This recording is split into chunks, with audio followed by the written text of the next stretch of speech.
안녕하세요. 저는 40대 여자입니다. 저에게는 제 목숨을 바쳐서라도 지키고 싶은 소중한 사람이 하나 있는데요. 그건 바로 제 여동생입니다. 여동생은 저보다 4살이 어렸는데 어릴 때부터 남들과는 조금 달랐어요.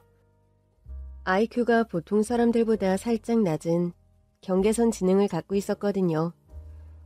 7살 아이 정도의 지적 수준을 가진 동생은 남들에게 돈을 뺏기거나 괴롭힘을 당해도 저항 한번 못한 채 탈탈 털리고 돌아오기 일쑤였어요. 저는 바보같이 착하기만 한 동생이 너무 가엾고 답답해서 늘 속이 상했죠. 이 바보야, 언니가 뭐라고 했어. 누가 네 걸 뺏으려고 하면 안 된다고 버텨야지. 달라는 대로 다 주고 오면 어떡해. 그거 그냥 준 거 아니야. 빌려준 거야. 걔가 다음에 만나면 꼭 준다고 했어. 걔가 누군데? 누구지? 기억이 안 나. 봐. 너 누군지도 모르잖아. 누군지도 모르는 애를 어디서 어떻게 만날 거야. 나도 모르겠어. 근데 걔가 너무 배가 고프다고 밥 사먹게 돈 좀 빌려달라고 그래서 걔가 너무 불쌍해서 돈 줬어. 그런 말을 고지고대로 믿으면 어떡해. 그런 건 전부 거짓말이야. 널 속여서 돈 빼앗으려고 그러는 거라고. 미안해, 언니. 앞으로는 절대 너 혼자 돌아다니지 말고 언니 옆에 꼭 붙어있어. 알겠지? 동생은 제가 지켜야 하는 아픈 손가락 같은 존재였어요. 아무리 아파도 떼어낼 수 없는 제 몸의 일부 같은 존재였죠. 동생도 이런 제 마음을 아는지 부모님보다도 저를 더 믿고 따랐어요. 이렇게 서로에게 애틋한 우리 자매에게 너무나도 불행한 일이 닥치고 말았습니다. 불의의 사고로 부모님 2분이 한꺼번에 세상을 떠나시게 된 것입니다. 하루아침에 부모님을 잃고 천의 고아가 된 우리 자매는 의지할 곳 없는 신세가 되고 말았죠. 그때가 제가 고등학교 1학년, 동생이 초등학교 6학년 때의 일입니다. 다행히도 친할머니와 친할아버지가 시골에서 농사를 꽤 크게 짓고 계셔서 최소한의 학비와 생활비를 보내주실 정도는 되었기에 경제적인 문제는 해결되었지만 한창 부모 손이 필요할 나이에 장애가 있는 동생까지 돌보면서 학교 생활을 해나가기는 정말 힘든 일이었습니다.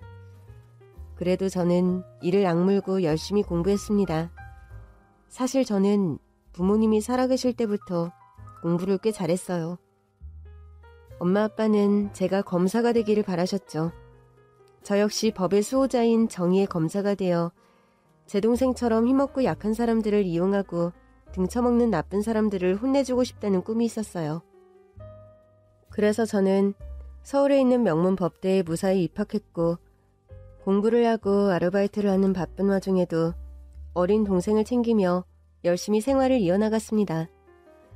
그리고 부모님 없이 둘이서만 살아온 지 어느덧 7년이란 세월이 흘러 제 동생은 성인이 되었습니다.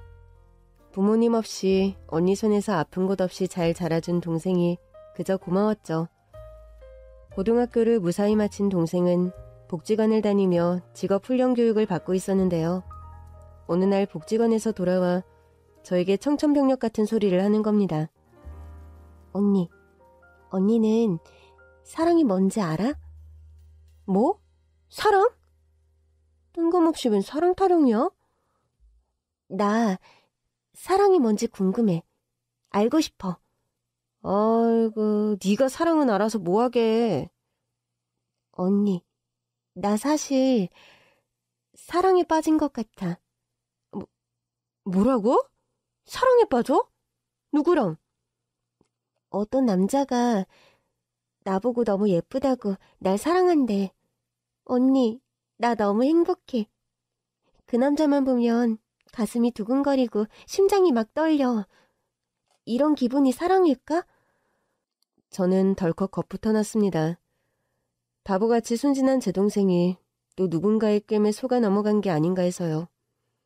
아무것도 모르는 장애인 여자를 사랑이니 뭐니 달콤한 말로 꼬드겨서 돈을 뜯어내는 건 기본이고 나쁜 일을 시키거나 심지어 유흥업소에 팔아먹기까지 하는 나쁜 사람들은 세상에 얼마든지 있었으니까요. 전 이 험한 세상으로부터 동생을 지켜야만 했어요. 이 바보야, 잘 들어. 이 세상 남자들은 전부 사기꾼 아니면 늑대야. 어릴 때부터 그렇게 당하고도 모르겠어? 그 남자 뭐하는 놈인지는 모르겠지만 절대로 믿어서는 안 돼. 알아들었어? 아니야, 언니. 우리 상우 씨는 그런 남자 아니야. 얼마나 착하고 멋지다고. 동생의 눈빛을 보니 상우라는 그 남자한테 아주 단단히 빠진 것 같았습니다. 정말 큰일이었죠. 저는 급한 마음에 동생을 다그쳤습니다. 그 남자 어디서 만났어? 뭐 하는 사람이야? 어떻게 알게 된 거야? 그랬더니 동생이 뾰로통해져서는 정말 뜻밖의 말을 하더군요. 언니가 직접 물어봐. 왜 나한테 화를 내? 안 그래도 상우 씨가 언니 만나고 싶다고 했어. 만나서 결혼 허락받고 싶대. 뭐? 결혼 허락? 지금 둘이 결혼이라도 하겠다는 거야? 말도 안 돼. 제가 어떻게든 동생을 뜯어말리려고 했지만 소용없었어요. 동생의 마음은 이미 사랑이라는 바다에 풍덩 빠져 있더군요. 기어이 상우 오빠라는 사람과 약속을 잡아와서는 장소와 시간을 저에게 통보해주는 겁니다. 할 수 없었죠. 제가 그 남자를 만나 똑부러지게 거절하고 다시는 제 동생 근처에 얼씬거리지 못하도록 하는 수밖에요. 제 동생의 보호자는 저밖에 없었으니까요. 동생이 알려준 약속 장소는 저희 동네 근처에 있는 갈비집이었는데 정원이 딸린 제법 큰 곳이었어요. 커피숍도 아니고 뭐 이런 데서 만나자고 하는지 의아했지만 저는 비장한 마음으로 동생 손을 붙들고 약속 장소로 들어섰죠. 그리고 갈비집 직원이 안내해준 방으로 들어가서는 정말 크게 놀라고 말았습니다. 방 안에는 상우라는 그 남자뿐만 아니라 나이가 좀 더 들어 보이는 중년의 남녀가 함께 앉아있더라고요. 어리둥절한 저를 보고는 중년의 여자가 얼른 일어나서 제 손을 잡아 끌었습니다. 아유, 어서 와요. 우리 수정이 언니시구나? 상우한테 얘기 많이 들었어요. 우리 수정이라뇨? 대체 누구신데? 난 상우 형수 되는 사람이에요. 이쪽은 상우 형이고. 우리 도련님이랑 수정이가 잘 지내는 게 너무 예쁘고 고마워서 저도 수정이 집안에 한번 인사드리고 싶어서 이렇게 신뢰를 무릅쓰고 나왔어요. 괜찮죠? 형과 형수의 첫인상은 일단 서글서글하고 나쁜 사람들 같지는 않았습니다. 잔뜩 경계했던 제 마음도 조금 누그러졌죠. 이렇게 양쪽 집 식구들이 다 모이니까 분위기가 꼭 상견례하는 것 같네. 우리도 부모님이 다 돌아가셔서 저랑 우리 박간 양반이랑 상우를 아들처럼 키우다시피 했거든요. 도련님 키우느라 우린 자식도 안 가졌어요. 제 동생이 사랑에 빠졌다는 상우라는 남자는 나이가 제 동생보다 한 살이 많고 지적장애 3급이라 동생과 같은 복지관에 다닌다고 했습니다. 둘이 처음 만나게 된 것도 복지관이라더라고요. 일단 나쁜 사람 같지는 않아서 전 안심을 했습니다. 겉으로 보기엔 지적장애가 전혀 티가 안 날 정도로 멀쩡한 데다가 키도 크고 덩치도 좋고 무엇보다 눈웃음이 선하고 착한 인상이더라고요. 우리 도련님 지적장애가 있지만 바리스타 자격증에 운전면허증도 있어요. 게다가 착하고 성실하고 한 여자밖에 모르는 순정파예요. 둘이 교제할 수 있게 허락해 줍시다.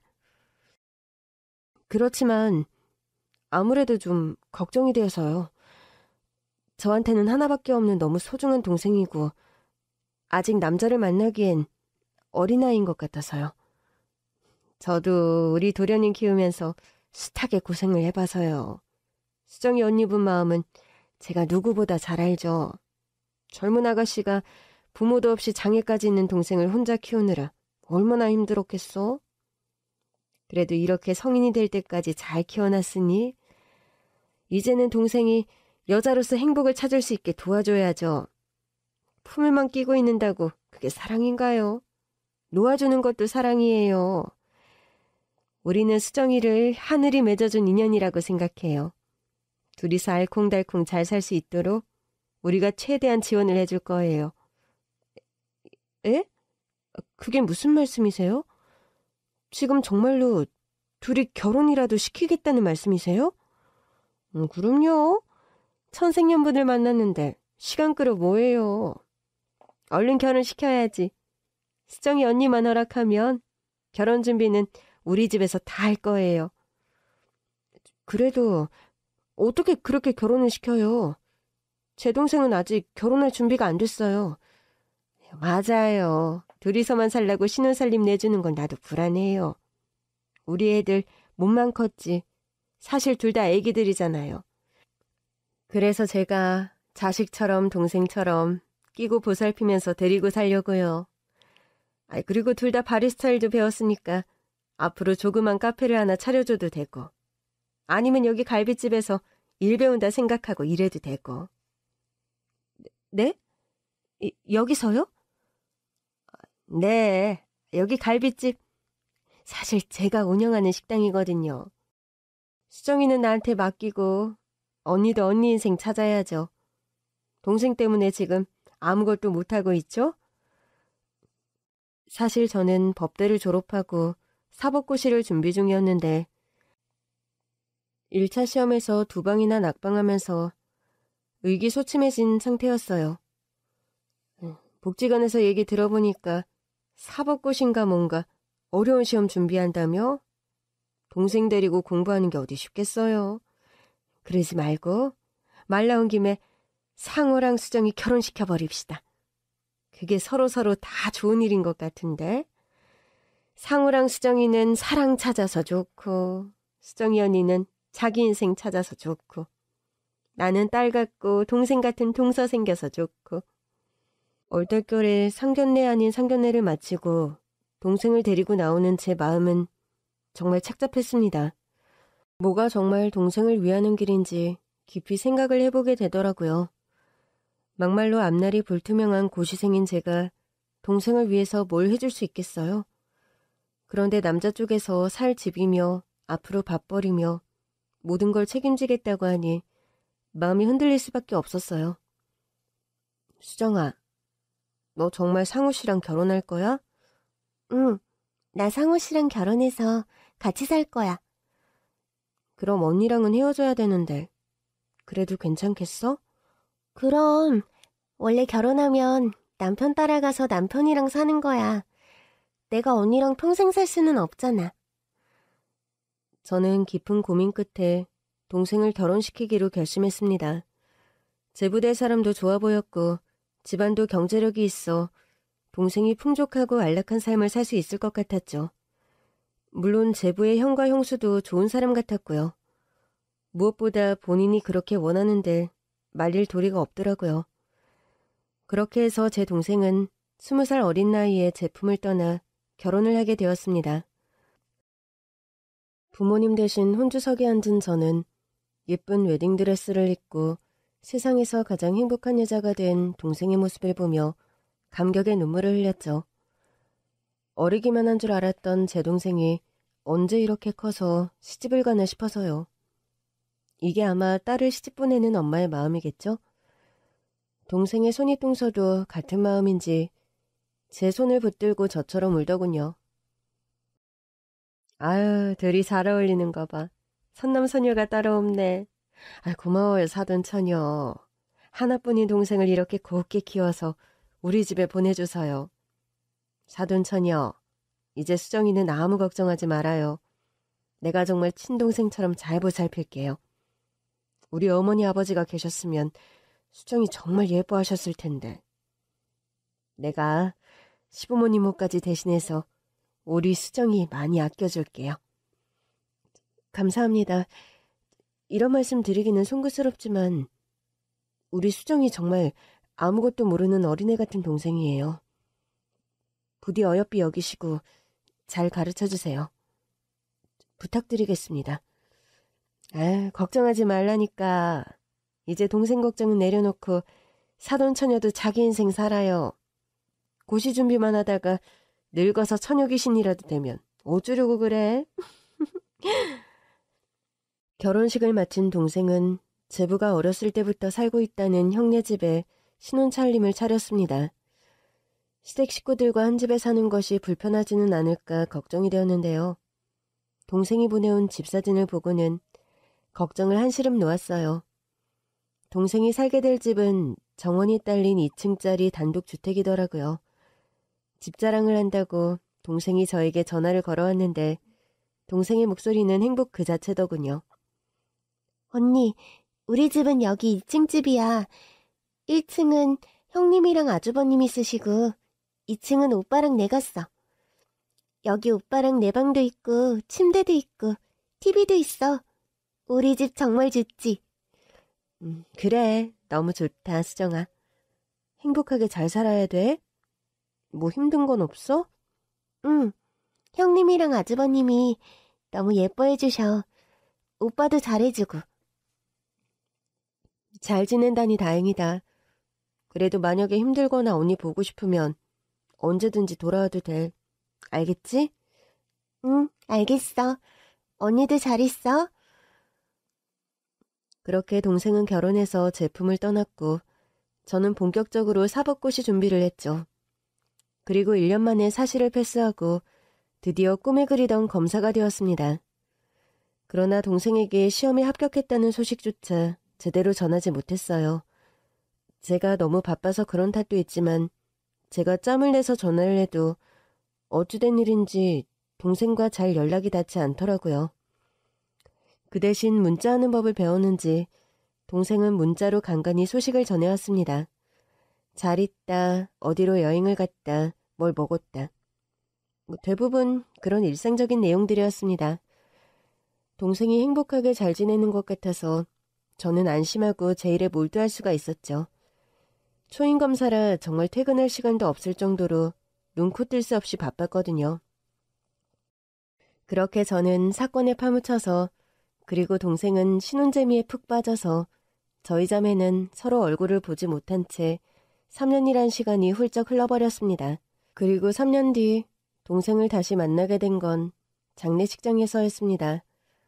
행복하기만을 바랬던 동생에게 다시 한번 비극적인 일이 일어나고 만 거였죠. 연락을 받은 저는 충격으로 한동안 말을 잇지 못했어요. 연락을 해온 건 동생의 손윗동서였습니다. 사돈 처녀, 나예요. 수정이 손윗동서. 어머, 잘 지내셨어요? 오랜만입니다. 우리 수정이 잘 지내죠? 바빠서 요즘 통 연락을 못했어요. 아니요. 잘 못 지내요. 아유, 세상에. 빨리 여기 장례식장으로 좀 와주셔야겠어요. 네? 장례식장이요? 댁에 무슨 병고라도 있나요? 글쎄 우리 서방님이 상우가 사고로 세상을 떠났어요. 예? 제부가요? 아니 어쩌다가 갑자기 왜요? 사고요. 교통사고. 우리 수정이는요? 수정이는 괜찮나요? 저는 정신없이 장례식장으로 달려갔습니다. 조문객도 거의 없는 썰렁한 빈소에는 상복을 입은 제 동생과 동생의 손윗동서만 넋이 나간 얼굴로 앉아있더라고요. 수정아, 수정이 너 괜찮니?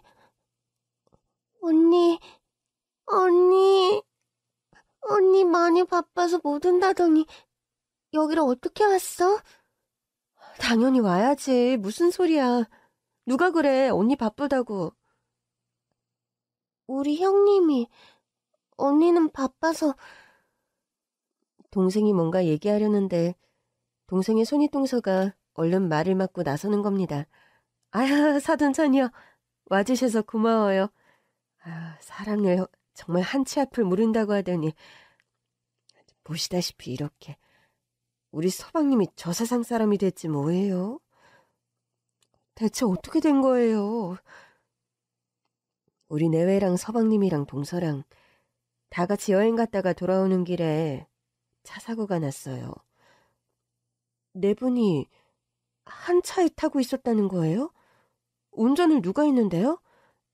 서방님이요. 아니, 우리 제부만 사망하고 나머지 사람들은 다 멀쩡하단 말이에요? 대체 어떻게 사고가 났길래... 수정이랑 저는 뒷자리에 타고 있어서 다친 데 하나 없이 멀쩡해요. 조수석에 타고 있던 우리 집 양반은 지금 병원에 입원 중이고요. 우리 서방님만 그렇게 됐네요. 자초지종을 들어보니 제부가 운전을 하고 가다가 고속도로에서 갑자기 튀어나온 앞차를 피하지 못하고 그대로 들이받았다고 하더군요. 밤인데다가 제부가 운전미숙으로 제대로 대처를 하지 못한 모양이더라고요. 불행 중 다행인 것은 제부가 들이받은 상대방 차량에는 인명피해가 없었다는 거였어요. 아니, 밤길에 그것도 위험한 고속도로를 왜 제부더러 운전을 하라고 시키셨어요? 도대체 왜요? 우리 서방님이 원래 운전하는 걸 좋아해요. 본인이 하겠다고 하도 우기는 바람에 이렇게 될 줄 누가 알았나. 수정아, 너는 괜찮아? 정말 다친 데 없어? 저는 동생을 붙들고 여기저기를 살폈습니다. 천만다행으로 동생은 긁힌 곳 하나 없이 멀쩡하더라고요. 다만 사고 때문인지 정신적으로 큰 충격을 받아서 부분적으로 기억에 문제가 생겼다고 했습니다. 수정이가 많이 놀랐는지 사고 당시를 기억을 못해요. 그래도 안전벨트를 잘하고 있어서 안 다친 게 어디야? 우리 서방님만 불쌍해서 어떡해. 결혼해서 잘 살고 있겠거니 믿고 안심했는데 동생에게 이렇게 큰 비극이 닥치다니 정말 어떻게 위로를 해야 할지 모르겠더군요. 동생은 충격에 휩싸인 듯 별 말도 없이 그저 멍하게 넋을 놓고 앉아만 있더라고요. 동생과 제부가 워낙 금슬이 좋았던지라 동생의 상실감은 더욱 큰 것 같았어요. 사랑하는 남편을 잃은 가여운 동생을 혼자 둘 수 없어 초상을 치르는 내내 동생 옆을 지키며 마지막 장례 절차까지 모두 함께했습니다. 그리고 납골당에 제부를 모신 후 저는 동생에게 함께 집으로 돌아가자고 했습니다. 수정아, 언니랑 우리 집으로 돌아가자. 이제 그 집에 가봐야 제부는 없어. 이 세상 사람 아닌 거 너도 알잖아. 그치만 난 상우 오빠랑 살던 집으로 가고 싶어. 거기가 내 집이야. 수정아, 언니가 안심이 안 돼서 그래.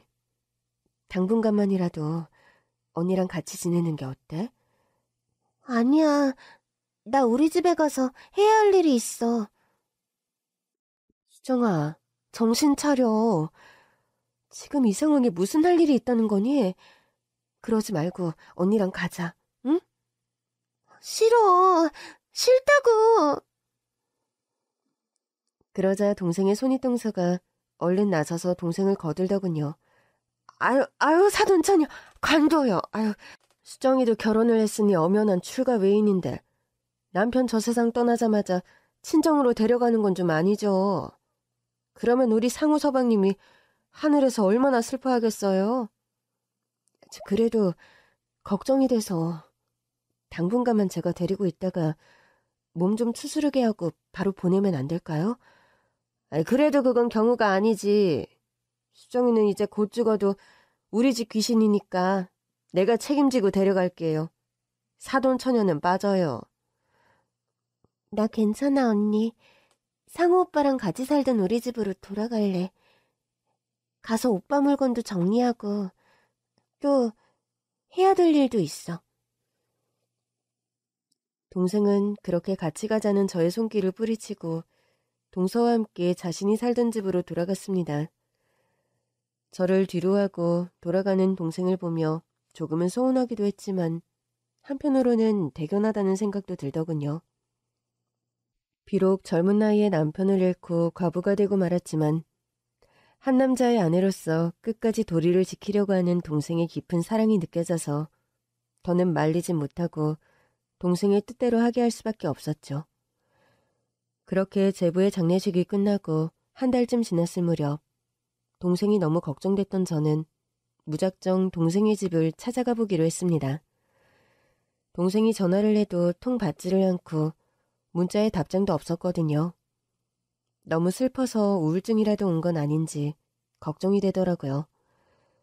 예전에 동생의 손윗동서가 알려준 주소로 찾아가니 동생이 보내준 사진대로 깔끔하게 잘 지어진 2층 주택이 나오더군요. 계세요? 마침 대문과 현관문이 모두 열려있어 살며시 들어갔는데요. 안에서는 대청소라도 하는지 집안이 온통 난장판이더라고요. 그리고 동생을 윽박지르는 손윗동서 목소리가 밖에까지 쩌렁쩌렁 울렸습니다. 예, 수정아, 너 자꾸 고집 피울 거야? 내 말 들어야지. 안녕하세요. 저 수정이 언니예요. 아이고 깜짝이야. 사돈처녀. 연락도 없이 여긴 어쩐 일이에요? 남의 집에 올 때는 미리 연락을 하고 오는 게 예의 아니야? 더구나 사돈댁인데. 놀라셨다면 죄송합니다. 수정이가 연락이 통 되질 않아서 걱정이 돼서요. 근데 무슨 대청소 중이신가 봐요? 보다시피 지금 좀 바빠요. 손님 맞이할 정신이 아니라고 우리가. 동생네 집안은 정말 발 디딜 틈도 없이 난장판이었어요. 갑자기 방문한 게 미안해질 정도로 모든 물건들이 다 바닥에 떨어져 나뒹굴고 있더라고요. 뭐 잃어버린 물건이라도 찾는 중이세요? 그게 아니고 서방님 물건을 좀 정리하는 중인데 수정이가 이렇게 고집을 부리네요. 아주 힘들어 죽겠어. 네? 수정이가 고집을 부리다니요. 그게 무슨 말씀이신지. 죽은 사람 물건을 끌어안고 안 버리려고 저난리지 뭐야? 죽은 사람 물건은 다 태워줘야 해. 그래야 우리 서방님이 극락왕생하지. 이승에 있는 사람이 이렇게 미련 잔뜩 갖고 있으면 죽은 사람이 좋은 데로 못 가는 거라고. 내 수정이가 말귀를 못 알아먹으니 내가 이렇게 속이 터질 수밖에요. 상황을 보니 동생의 손윗동서가 제부의 물건들을 정리하려는데 동생이 완강히 거부하는 상황인 것 같더라고요. 수정아, 그러지 말고 정리할 건 정리하자. 너 마음 아픈 건 잘 알겠지만 이러면 너만 힘들어져. 형님 말씀 들어야지. 싫어. 이건 우리 상우 오빠 거야. 절대 안 돼. 형님한테도 안 줄 거야. 동생은 제부의 옷을 끌어안고 절대 놓지 않더라고요. 억지로 빼앗으면 수정이 마음에 상처가 더 클 것 같았습니다. 아무래도 억지로 빼앗으면 수정이가 더 흥분할 것 같은데요.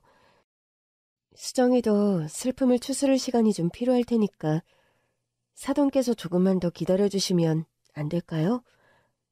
아직 제부 떠난 지 한 달밖에 안 됐으니 아직은 보내기가 쉽지 않겠죠. 아유, 이렇게 사정 다 봐주다가는 우리만 점점 힘들어진다고. 지적장에 있는 애들이 얼마나 고집센지 사돈처녀도 잘할 거 아니야. 그리고 한 달이면 충분하지? 더 이상 무슨 시간이 필요해? 사건 조사도 다 마무리된 마당에. 참, 사건 조사가 끝나셨다고요? 그럼 사고 처리는 어떻게 된 건가요? 피해자랑 합의 같은 건 어떻게 된 거죠? 사돈처녀가 그건 알아서 뭐하게 해요? 법 공부 좀 했다고 아는 척이라도 하고 싶은 모양인데 남의 일에 괜히 끼어들지 말아요.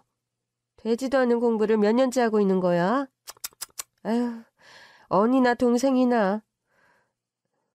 동생의 손윗동서는 제가 사실을 패스하고 검사가 된 걸 아직 모르고 있더라고요. 사실은 제가 검사라는 걸 말하려는데 동서가 갑자기 거칠게 저를 밖으로 내몰더군요. 아무튼 오늘은 날이 아니에요. 여기 정리되고 나면 다시 연락할 테니까 나중에 다시 와요, 사돈처녀.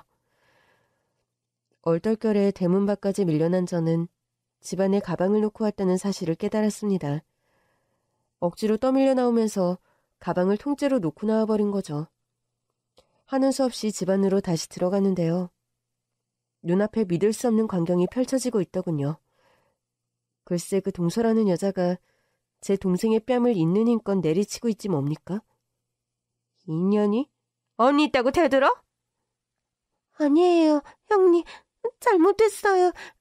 한 번만 용서해주세요. 저는 너무 기가 막혀서 동생의 이름을 부르며 집 안으로 뛰어들어갔어요. 수정아!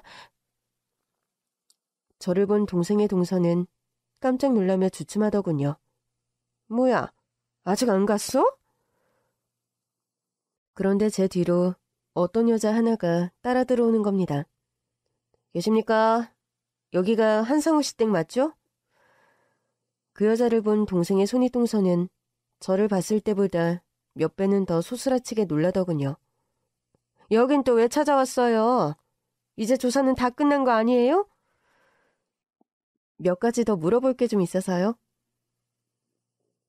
알고 보니 그 여자는 경찰이었는데 제부의 교통사고에 뭔가 의문점이 있어서 조금 더 조사를 하러 온 모양이더라고요. 그날 한상우 씨가 술을 마셨나요? 글쎄 몇 번을 얘기해요. 저는 술 마시는 걸 못 봤는데 아마 저희 몰래 저녁 먹으면서 한 잔 홀짝 한 모양이죠. 그러니 그렇게 큰 사고를 냈지. 한상우 씨가 지적장애 3급이던데 굳이 운전대를 맡길 만한 이유가 있었나요? 그건 서방님이 자기가 운전을 하겠다고 팍팍 우겨서 그랬다니까. 지난번에 참고인 조사에서 다 얘기했잖아요. 여기 이분은 한상우 씨 아내분이라고 하셨죠? 이분도 진술하셨나요? 얘는 머리가 모자란 애야. 지적장애가 있다고요. 한마디로 바보라고, 바보. 사고 충격으로 그날 일을 제대로 기억도 못해요. 저는 제 동생을 두고 막말을 하는 동생의 동서를 보고 화가 머리끝까지 났습니다. 뭐예요? 지금 뭐라고 했어요? 모자라네? 바보? 지금까지 내 동생을 그런 취급하면서 데리고 산 거예요? 게다가 애를 왜 때려요? 우리 수정이가 무슨 잘못을 했다고. 나도 손 한 번 안 대고 곱게 키운 애예요. 당신이 뭔데 내 동생을 때려? 우리 수정이 더 이상 이 집에 못 둬요. 제가 당장 데려갈 겁니다. 가자, 수정아. 저는 동생을 데리고 당장 그 집을 나왔습니다. 동생은 손에 들고 있던 제부의 겉옷 하나 덜렁 걸치고 빈손으로 집을 나오고 말았죠. 현장에 경찰이 있어서 그런지 동서라는 여자도 이번에는 적극적으로 말리지 못하더라고요. 그렇게 3년 만에 친정으로 돌아온 동생은 비로소 그동안 있었던 일을 털어놓았는데요. 동생의 이야기를 듣고 전 정말 충격을 받고 말았습니다. 손윗동서라는 여자가 지금껏 저에게 했던 이야기는 거의 다 거짓말이더라고요. 갈빗집에서 일을 배우게 하겠다더니 제부와 제 동생을 데려다 숯불을 피우고 불판 닦는 일을 휴일도 없이 매일매일 시켰다더군요. 그것도 월급 한 푼 주지 않고 무보수로요. 상우 오빠가 월급 달라고 하면 아주버님이랑 형님이 막 때렸어. 먹여주고 재워주고 장가 보내느라 돈 들어간 거 다 갚으라고 막 무섭게 화냈어. 그래서 우리 둘 다 돈이 없었어. 방도 처음에는 2층에 있는 좋은 방에서 살게 했는데 나중에 부엌 옆에 있는 조그만 방으로 쫓아냈어. 그 방은 너무 춥고 깜깜했어. 형님은 맨날 소리 지르고 집안일도 전부 나한테 시키고 갈비집에서 불판 닦는 것도 나 시키고 너무 힘들고 무서웠어, 언니. 그럼 언니한테 연락을 하지 그랬어. 언니가 힘들면 다시 돌아와도 된다고 했잖아. 근데 형님이 내 핸드폰을 뺏어갔어. 뭐? 핸드폰을 뺏었다고? 응. 언니는 공부하느라 바빠서 나랑 전화 못한다고 했어. 수정이 네가 가끔 언니한테 문자 보냈잖아. 간간히 잘 지낸다고 문자가 왔는데? 그거 아마 우리 형님이 보낸 걸걸? 나는 문자는 어려워서 잘 못 보내. 뭐야?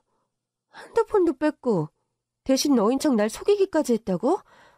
정말 이 여자 안 되겠네. 애를 데려다가 노동력 착취해, 임금 갈취해. 핸드폰까지 뺐고 널 사칭해서 현직 검사한테 사기를 쳐? 언니가 너희 동서라는 여자 가만 안 둘 거야. 걱정하지 마. 저는 다음 날 당장 동생이 살던 집에서 만났던 형사를 찾아갔습니다. 저 역시 제부의 죽음과 교통사고에 뭔가 미심쩍은 부분이 있었어요. 전 제부의 사고부터 철저하게 파헤쳐보기로 했습니다. 안녕하십니까. 서울 동부지검 김수영 검사입니다. 한상우 씨 교통사고 사망사건 관련해서 좀 더 알고 싶어서 찾아왔습니다. 검사님께서 왜 그 사건에 관심을 가지시는 거죠? 사실 조사도 다 끝난 사건이라 저도 더 드릴 말씀은 없는데요. 사실 사망한 한상우 씨가 제 제부입니다. 사망자 아내인 김수정이 제 동생이고요. 조금이라도 의심스러운 부분이 있다면 밝혀주고 싶어서 그래요. 근데 사실 저도 무슨 결정적인 증거가 있어서 그러는 건 아닙니다. 그냥 마음에 걸리는 게 좀 있어서요. 그게 뭐죠? 그때 당시 피해 차량 운전자의 진술을 들어봤는데 사고 차량이 뒤에서 차선을 몰고 달리면서 왔다 갔다 하는 게 영락없는 음주운전 차량 같았다고 했거든요. 근데 운전자였던 한상우 씨 부검 결과 알코올은 한 방울도 검출되지 않았어요. 현장에서 술에 취해 있었던 건 오히려 한상우 씨 형, 한상철 씨였죠. 뭐라고요? 형이 술에 취해 있었다고요? 네, 만취 상태였습니다. 그래서 뭔가 좀 의심스러워요. 게다가 사고 차량은 조수석 쪽이 굉장히 심하게 파손됐는데 반대편에 있던 운전자가 사망했다는 것도 좀 이상하고요. 그럼 형사님 말씀은 저희 제부가 운전자가 아닐 수도 있다는 말씀인가요? 네, 정황상 운전자를 바꿔치기 한 게 아닌가 의심이 되기는 한데 결정적인 물증이 없네요. 피해 차량 운전자는 뭐라 하던가요? 사고 직후에 수상한 움직임 같은 거 못 봤대요? 그게 피해 차량 운전자는 한상우 씨 차가 뒤에서 들이받은 직후에 잠시 기절을 한 모양이더라고요. 사고 이후에 눈 떠보니까 병원이었대요.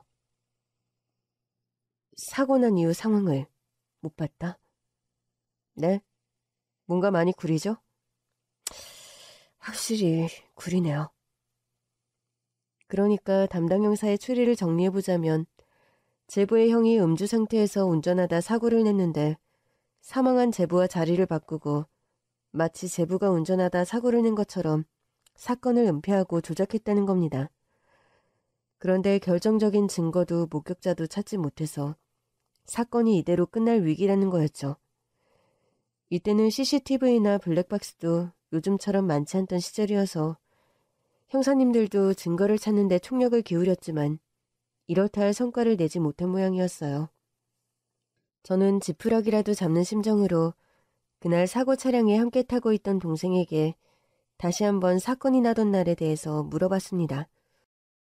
수정아, 사고 나던 날 말이야. 뭐 기억나는 거 없어? 어떤 거? 정말 제부가 운전한 게 맞아? 기억이 잘 안 나. 미안해, 언니. 내가 형님한테 아주버님이 운전한 거 아니냐고 말했는데 엄청 혼났어. 절대 아니라고. 내가 잘못 알고 있는 거라고 했어. 나는 머리가 나쁘니까 잘 모르잖아, 언니. 미안해. 상우 오빠한테도 미안하고. 아니야, 괜찮아. 네 잘못 아니야. 자책하지 마, 수정아. 근데 그날 놀러 갔던 거 아니야. 뭐? 그럼 어디 갔는데? 갈비집에서 늦게까지 일하고 집에 가는 길이었어. 결혼하고 나서 가족끼리 놀러 간 적은 한 번도 없었어. 동생의 말을 듣고 저는 가슴이 찢어질 듯 아팠습니다. 미안해. 언니가 너무 무심했어. 언니는 너가 시집가서 그냥 행복하게 잘 사는 줄만 알았어. 이게 다 언니 잘못이다. 그런 결혼 애초에 시키는 게 아니었는데. 미안해. 이제 다시는 너 아무 데도 안 보내. 언니가 꼭 지켜줄 거야. 저는 동생을 끌어안고 후회와 자책의 눈물을 흘렸습니다.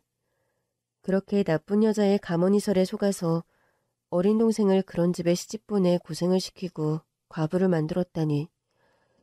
부모님이 하늘에서 보시고 뭐라고 하실지 정말 부모님 별낯이 없더라고요.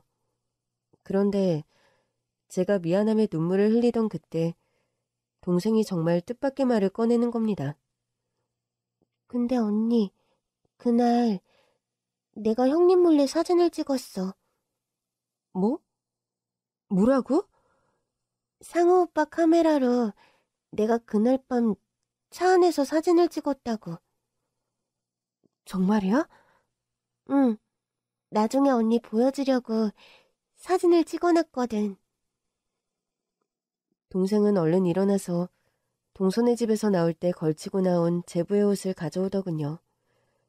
그 옷 주머니 안에서 동생이 꺼내준 것은 다름 아닌 소형 디지털 카메라였습니다. 그리고 그 안에는 놀라운 증거가 담겨 있었죠. 이거 상우 오빠가 복지관 선생님한테 빌린 건데 오빠가 나중에 선생님한테 다시 돌려줘야 하니까 잃어버리지 말고 잘 갖고 있으라고 했어. 그래서 오빠 옷 속에 잘 숨겨놨지. 근데 형님이 자꾸 찾아내려고 온 집안을 뒤집어 엎어서 무서웠어. 그런 거였구나. 잘했다. 우리 수정이 너무 잘했어. 수정이 덕분에 결정적인 증거를 확보했어. 이제 언니가 이걸로 나쁜 사람들 꼭 벌받게 할게. 이제와 생각해보니 제가 동생을 찾아 그 집에 간 그날도 동서라는 여자는 이 증거품을 찾겠다고 온 집안을 난장판으로 만들고 동생을 쥐잡듯이 잡고 있던 거였습니다. 이제야 뭔가 앞뒤가 안 맞던 퍼즐이 들어맞는 것 같은 느낌이 들더군요. 저는 당장 두 부부를 검찰 조사실로 소환했습니다. 물론 제 신분은 숨기고요. 부부는 난데없는 검찰 소환에 많이 당황한 것 같았습니다. 뭔가 찔리는 것이 있는지 괜히 흥분해서 오버액션하는 게 눈에 뻔히 보이더라고요. 다 끝난 사고를 가지고 언제까지 사람을 괴롭힐 작정이에요? 경찰에서 조사 다 끝내고 사건 종결시켰는데 왜 또 검찰에서 사람을 불러대냐고. 우리 박간 양반 지금 병원에서 태어난 지 일주일도 안 됐어요. 교통사고는 후유증이 무서운 거 다들 알죠? 이러다가 사람 도로 아프기라도 하면 검찰에서 책임져 줍니까? 예? 담당 검사가 누구야? 당장 검사 나오라고 해. 저는 조사실 문을 열고 두 부부 앞에 섰습니다. 두 사람은 갑자기 제가 튀어나오니까 정말 깜짝 놀라더라고요. 아니, 사돈처녀. 사돈처녀가 여기는 웬일이야? 뭐, 현장학습이라도 온 거야? 뭔 검찰청에 현장학습이 있어? 지금 장난해? 아무 상관도 없는 이 아가씨 말고 담당 검사 불러오라고. 여기 왔잖아요. 뭐야? 제가 이 사건 맡은 담당 검사라고요. 추가로 조사할 게 있어서 두 분을 부른 겁니다. 그러니까 소란 그만 피우시고 성실히 조사에 임해주시죠. 아니, 뭐야. 그러니까 사돈처녀가 검사란 말이야? 어머머, 아유, 사법고시 공부한다더니 정말 검사가 된 거야? 네, 저 진짜 검사 맞으니까 이제 그만 놀라시고요. 조사 시작해도 되겠죠? 이것 봐, 사돈처녀. 알다시피 우리는 잘못한 거 하나도 없어. 차 사고가 나서 가족을 잃고 우리까지 죽을 뻔했다고. 우리도 따지고 보면 피해자야. 안 그래요? 가해자는 우리 서방님인데 우리 서방님은 이미 저 세상 사람인 걸 어떡하라고. 가해자가 죽으면 공소권 없음. 뭐 그런 거잖아요. 경찰에서도 그랬어요. 가해자가 사망했으니까 상속 안 받으면 책임질 일도 없다고. 그래요? 법에 대해서 꽤 잘하시네요. 공부 많이 하셨나 봐. 공부는 무슨 공부? 경찰에서 그렇게 말했다니까. 그럼 이걸 보고도 그런 말씀이 나오실까요? 저는 조사실 책상 위로 미리 준비한 사진 몇 장을 늘어놓았습니다. 그건 물론 동생이 제부의 카메라로 몰래 찍은 사진들이었죠. 사진을 본 두 사람은 귀신이라도 본 것 마냥 소스라치게 놀라더군요. 아니, 이게 뭐예요? 이런 사진이 어떻게 찍혔지? 동생이 찍은 사진 속에는 그날 운전석에 누가 앉아 있었는지 너무도 선명하게 나와 있었던 겁니다. 자, 사진 잘 보세요. 운전석에 앉은 사람, 한상철 씨 본인 맞죠? 이게 전가요? 저는 잘 모르겠는데.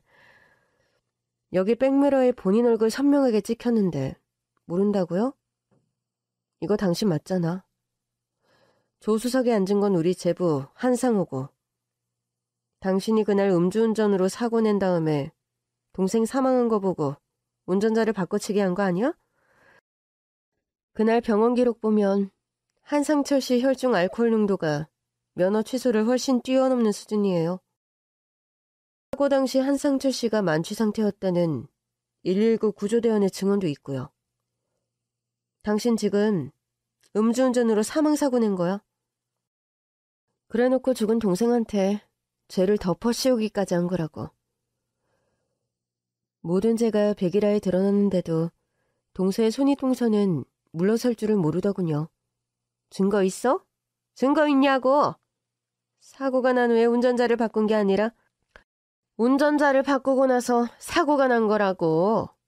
우리 집 양반이 운전하고 가다가 중간에 멈춰서서 서방님이랑 교대했고 그 후에 서방님이 사고를 낸 거야. 사고 난 다음에 운전자 바꿔치기 했다는 증거는 어디에도 없어요. 그래요? 그렇게 우기실 줄 알고 아주 확실한 목격자 증언을 확보했습니다. 저는 미리 와서 조사를 받고 간 제 동생의 증언 영상 일부분을 보여주었습니다. 제가 똑똑히 봤어요. 조수석에서 피를 흘리고 있는 제 남편을 형님이랑 아주버님이 끌어내려서 운전석에다가 앉혔어요. 형님이 아주버님한테 정신 차리고 빨리 옮기라고 시켰어요. 상우는 어차피 죽었어. 죽은 사람이 다 안고 가야지. 그럼 깔끔하잖아. 뭘 꾸물거려? 당신 살인자 돼서 감옥 갈 거야? 우리 형님이 이렇게 말했어요. 동생은 그날 자기 동서가 현장에서 한 끔찍한 말을 토시 하나 빼놓지 않고 전부 기억하고 있었던 겁니다. 거짓말이야. 수종이 머리가 모자란 건 세상이 다 아는 사실인데 저 말이 제대로 증거 효력이나 있을 것 같아? 저 모자란 년이 하는 말을 누가 믿어줄 것 같냐고! 그건 그쪽이 판단할 문제가 아니라 재판 때 판사님이 알아서 할 문제고요. 참고로 자폐아나 지적장애 아들의 증언이 받아들여진 판례들이 많이 있습니다. 그리고 우리 수정이는 지적장애가 아니라 경계선 지능일 뿐이에요. 장애 등급 같은 건 없어요. 아시겠어요? 불려 같은 게 언제 저런 사진을 찍었어? 앙큼한가. 내가 그럴 줄 알았어. 뭔가 있을 줄 알고 온 집안을 이잡듯이 뒤졌는데 저걸 어디다 숨겨뒀던 거야? 은혜도 모르는 배은망덕한 것 같으니라고. 말 조심해요. 이번 교통사고 건이랑 별개로 당신이 내 동생 데려다가 노동력 착취하고 임금도 제때 지불 안 한 거, 핸드폰도 뺏고 나한테 동생인 척 문자 보내고 사기친 거 전부 민형사상으로 고소고발해서 따로 죗값 치르게 할 거니까. 무슨 소리야. 누가 누굴 착취해? 당신이 운영하는 식당 종업원들이 전부 증언했어요. 우리 수정이랑 제부 데려다가 돈 한 푼 안 주고 노예처럼 부려먹은 거. 그럼 먹여주고 재워주는데 밥값은 해야지. 무슨 대단한 공주마마를 모셔왔다고 집에 고이 두고 놀고 먹게 해? 그러려고 내 동생 데려갔어요? 노예처럼 일 시키려고? 자식처럼 동생처럼 잘해주겠다더니 불쌍한 애를 이용해 먹긴 하고, 게다가 동생이 그렇게 사랑했던 사람을 죽여놓고 죄를 뒤집어 씌우기까지 해? 당신들한테 동생네 부부는 대체 무슨 의미야? 아무리 그래도 혈육이고 가족이잖아. 어떻게 가족한테 그럴 수가 있어? 가족이니까 이날 이때껏 키워주고 사람 만들어줬지. 당신 동생도 내 덕분에 시집이라도 한번 가본 줄 알아. 그 모자란 애를 누가 받아줄 것 같아? 당신들 정말 끝까지 반성할 줄 모르는 인간들이네. 여기 이 사람들 당장 구속시켜요. 도주 우려도 있고 또 증거 조작하고 인멸하려는 시도도 있어서 구속수사해야 됩니다. 네, 검사님. 구속이란 말이 나오자 그제서야 그 여자는 얼굴이 파랗게 질려서는 어쩔 줄 모르더라고요. 구속이라니요. 우리 바깥 양반이야 음주운전해서 사람 죽인 거 맞으니까 구속된다지만 전 왜요? 전 잘못한 거 없잖아요. 네? 지금 한상철 씨가 운전하다 사고 낸 거 증언하신 겁니다. 그래요. 그건 맞는데 왜 나까지 구속하려고 그러냐고. 왜? 본인 죄는 본인이 제일 잘할 거 아닙니까? 그 여자는 조사실을 나서려던 저를 붙잡고 늘어지며 제 앞에 갑자기 무릎을 꿇고 싹싹 빌더군요. 사돈처녀. 아니 검사님. 저 좀 살려주세요. 저는 몸이 아파서 감옥에는 못 가요. 그래도 우리가 모르는 사이도 아니고 자식 같은 동생들을 나눠 가진 각별한 사돈지간 아닙니까? 저 정말 수정이한테 잘해주려고 노력 많이 했어요. 일 시킨 거?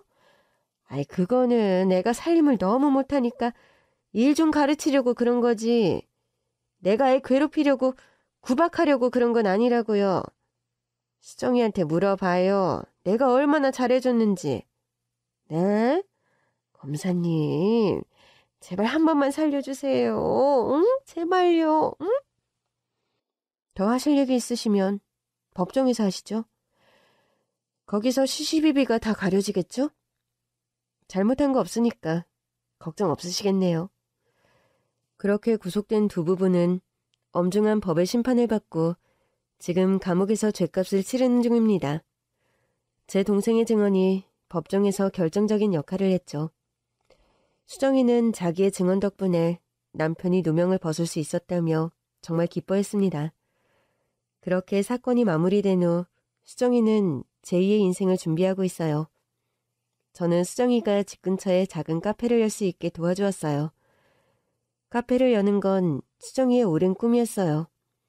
복지관에서 바리스타 자격증까지 따고 오랫동안 준비해왔거든요. 물론 남편과 함께 했으면 더욱 좋았겠지만 혼자서도 씩씩하게 잘해나가겠다고 해서 대견하고 기특한 마음뿐입니다. 언니, 상우 오빠가 하늘에서 지켜봐주고 있으니까 걱정 없어. 나 잘할게. 진짜 잘할 수 있어. 물론 예나 지금이나 동생은 바보입니다.